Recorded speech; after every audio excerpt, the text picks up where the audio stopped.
Hello everybody, welcome back to another video, and today I'm at Itty Bitty Railway and I'll be showing you 5 building hacks to improve your parks. The first one is overhead wires.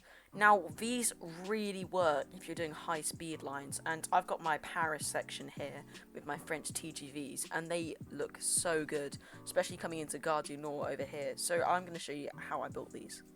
So as a quick disclaimer, you can only do one width, but it works fine. It can do it for 4 tracks pretty easily, but you can also use the 4-track one for 2 tracks and it still doesn't really look out of place. So yeah, you can use the same one for pretty much any section of track. If you're doing like 8 tracks or anything, just build 2 next to each other. It still works fine.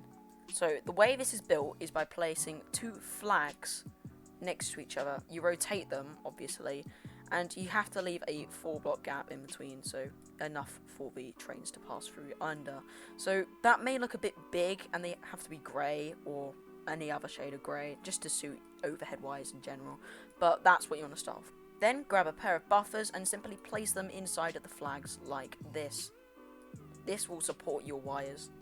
Then get some fences, paint them dark grey, and simply put them on the things like so. Also, I'd say in some instances it looks better without the grey crossbeam, because then that allows you to see that there's actually a gap between the wires. It doesn't make it look too clogged. But if you're having a massive main line, I'd say having these just makes it look more good and big, in my opinion, but that's up to you to decide. Then simply grab some black wires and put them on like this, and voila, then you have a pair of overhead wires.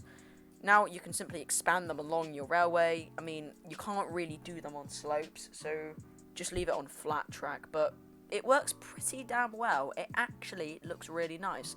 So if you're doing any intercity routes which would have overhead railway with power pantographs, then yeah, this is a really good hack to use. The next hack is custom built houses. So this manor house over here, as you can see, I've made from the blocks which you can get and the lights, and I also attached just a normal house to it. And pretty much that gives it a sense of depth because it sticks out at the front, but also makes it look very custom made and looks like something which you would only find in one park. So yeah, what I'd do is I'd recommend building a building behind, and if that's too boring, then attach this on the front and it would make it look a lot more interesting. So I'd recommend using buildings, the preset ones, and then building your own buildings behind them to make really cool looking structures. The next hack is using escalators for stairs. So at this station here, I actually haven't named it, kind of sad. What I've done is I've used these steps for you to get down onto the platform from the road, and they work really well on these grass slopes. They look just like staircases. You wouldn't actually be able to know that they're obviously escalators, but they actually look really nice and just look really cool. The next hack is using these Arc de Triomphe from the Paris pack and putting them on these platforms to make this really cool arched platform thing. It actually looks like a really grand station, something like Notting Hill Gate on the Underground or something like that. But yeah, it comes out looking really nice, even if the door is being completely blocked by this massive concrete pole. But it looks really grand, really cool, and it works really well for my station over here.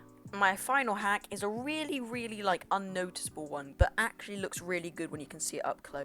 What I've done here is I've made these little wall lights, and the way I've made those is by putting these street lights on the other side of the wall so that the front of it is just nipping through the wall like this. It's really small, but when it's lit up it looks really good and it just looks like the station has lights on the walls. So yeah, would definitely recommend doing that. It looks really nice, and you can cover them up with blocks as well. And those were my 5 Itty Bitty Railway hacks. Now, you probably may have thought of some of those before, maybe like the lights or something, but I think some of these were kind of new ideas which I came up with, so hope you use these, and thank you for watching. Goodbye.